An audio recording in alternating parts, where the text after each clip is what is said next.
பாரிவேந்தே, உம்மை காண 3 புலவர்கள் வந்துள்ளனர். அவர்களை காக்க வைக்க வேண்டாம், உடனே உள்ளே அனுப்புங்கள். மன்னா, உம்மை புகழ்ந்து பாடி பரிசில் பெற தூரதேசத்தில் இருந்து வந்துள்ளோம். மிக்க மகிழ்ச்சி. வேல்பாரியே, நீ வீரத்திலே சிறந்தவன், பண்பிலே நிறைந்தவன், தமிழ்பாவின் நயம் தேர்வதில் பெரியவன், மேலான கொடையிலே இணையற்றவன். பாரி பாரி என்று பலர் ஏத்தி ஒருவர் புகழ்வர் சென்னா புலவர். பாரி ஒருவனும் அல்லன், மாரியும் உண்டு, ஈந்து உலகு புறப்பதுவே. பனையன் மகனே, பனையன் மகனே, பல்லுயிரோம்பும் பாரிவேலே, திணையன் அளவே பிற உயிர் வாடினும் துடித்து காக்கும் தொல்கொடி வேந்தே. அருமை அருமை புலவர் பெருமக்களே, நீர் பாடிய கவியின் சுவை கண்டு மெய்சிலிர்த்து போனேன். உங்களுக்கு வேண்டியதை கேளுங்கள், இப்பொழுதே அதை நான் உங்களுக்கு தருகிறேன்.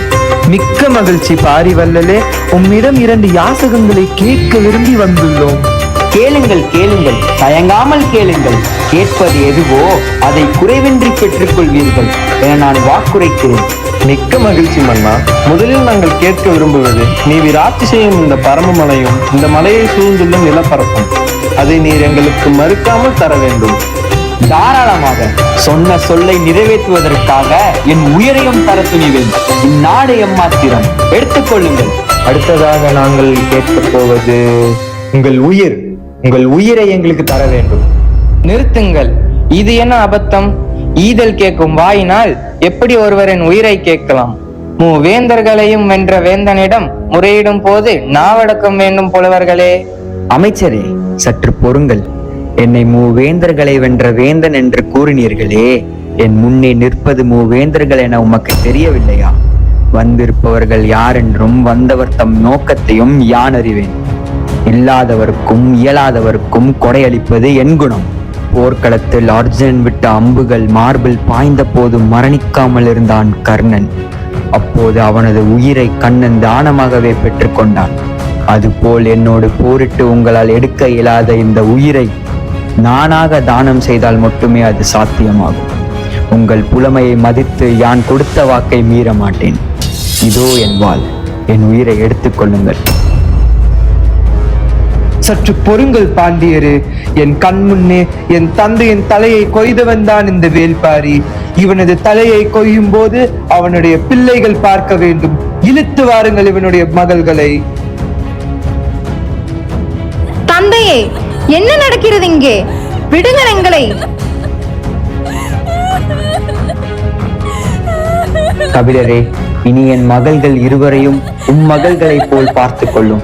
அவர்களது எதிர்காலத்தை கரத்தில் ஒப்படைக்கிறேன். இனி அவர்களுக்கு தந்தையாக இருந்து திருமணம் செய்து தர வேண்டும். என்ன துணிச்சல் உனக்கு! மரணத்தை கண்டும் நீ அஞ்ச மாட்டாயோ?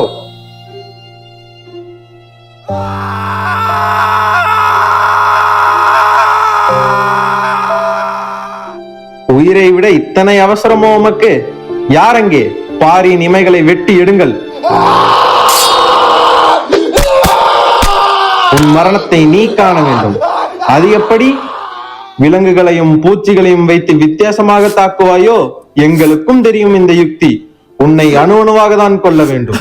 காவலர்களே, கடும் விஷமுள்ள நாக பாம்புகளை பிடித்து அவற்றின் வாளில் தீ பற்ற வைத்து அவைகளை வேல்பாரி மீது விடுங்கள். எங்களை வீழ்த்த குதிரைகளின் கால்களுக்கு கவசமிட்டாய் அல்லவா? இதோ உன் கால்களில் நெருப்பு குழம்பை ஊற்ற போகிறேன்.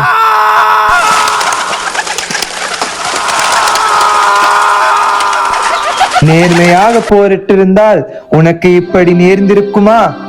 அறத்தை பின்பற்றும் பாண்டிய அரசே, உமது முன்னோர் போரில் சமர் என்னும் போர் தர்மத்தை பின்பற்றினார்கள். உன் முன்னோர் உனக்கு அதை கற்று தந்திருப்பார்கள் என்று நம்புகிறேன். அதன்படி எதிரே போரிடுபவரிடம் எவ்வளவு படை இருக்கிறதோ அதே அளவு படையை கொண்டு போர் தொடுக்க வேண்டும். எங்களிடம் 25,000 குதிரைப்படை மட்டுமே இருக்க 1,50,000 குதிரைப்படையுடன் எங்களை எதிர்க்க வந்தது நீங்கள். என்ன சேரமன்னா, இதுதான் நீங்கள் போர் தர்மத்தை பின்பற்றும் முறையா? என் நாட்டில் அமைதியாகவும் சுதந்திரமாகவும் வாழ்ந்து கொண்டிருந்த என் மக்களை அடிமையாக்க என்னைத்தான் உன் தந்தை. என் மக்களை காப்பதற்காக உங்களுடன் போரிட்டது தவறென்கிறீரோ? வாருமையா சோழ பெருமானே, பிறர் செல்வத்தை அபகரிக்க நினைத்தது நீங்கள். செல்வத்தின் மீது எனக்கு அவா இல்லை. ஆயினும் என் பாதுகாப்பில் உள்ள பொருட்களை காப்பது என் கடமை. அதைதான் நானும் செய்தேன். பிறர் செல்வங்களை அபகரிக்க நினைப்பது தவறில்லை, அதை காக்க நினைப்பதுதான் தவறோ? மிக பெரிய சாம்ராஜ்யத்தை ஆண்டு கொண்டிருக்கும் பாண்டிய அரசே, இவ்வுலகில் தோன்றிய அனைத்து உயிருக்கும் வாழ உரிமை இருக்கிறது. ஆனால் நீர் என்ன செய்தீர்? வணிகத்திற்காக மலையில் வாழும் ஒரு அப்பாவி விலங்கை அதன் இயல்பறியாமல், அதன் வாழ்வியல் சூழல் அறியாமல் அதை பிடித்து கடல் தாண்டி அனுப்ப எண்ணினீர். ஒரு உயிரின் முடிவில் இன்னொரு உயிரின் அழிவு உள்ளது. ஒரு உயிரினத்தை அழிக்க நினைத்தது தவறில்லை, அதை காப்பாற்ற நினைத்ததுதான் தவறோ? இயற்கைக்கு புறம்பானதை நீர் செய்ய நினைத்தது தர்மம், அதை நான் தடுக்க நினைத்தது அதர்மமா? அதுதான் மூவேந்தரங்களின் செங்கோல் கூறும் அறமோ? பரம்பு உயிர்களை அழிப்பதில்லை, காப்பதையும் அரவணைப்பதையும் மட்டுமே செய்யும். ஏராளமான சேர வீரர்களை கொன்றுவிட்டு கொல்வதில்லை என்கிறாய். அழிவு சக்திகளை அழிக்கத்தானே வேண்டும். உனது குலத்தை அழிக்க வந்தவர்களிடம் கருணையை காட்டுவாயா? உனக்கொரு அறம், பரம்பிற்கொரு அறமா? பாரிவேந்தனே, நீ மிக பெரிய வீரன் என்பதை ஒப்புக்கொள்கிறோம். கடைசியாக உமக்கு ஏதேனும் வேண்டும் என்றால் கேளும். நீர் வேண்டும். நீர் வேண்டுமா உனக்கு? இந்த தலையையும் முண்டத்தையும் கடலில் வீசி எறியுங்கள், அங்குதான் நீர் அதிகமாக உள்ளது. வேல்பாரியின் மரணம் மூவேந்தர்களை எதிர்ப்பவருக்கு ஒரு பாடமாக இருக்கட்டும்.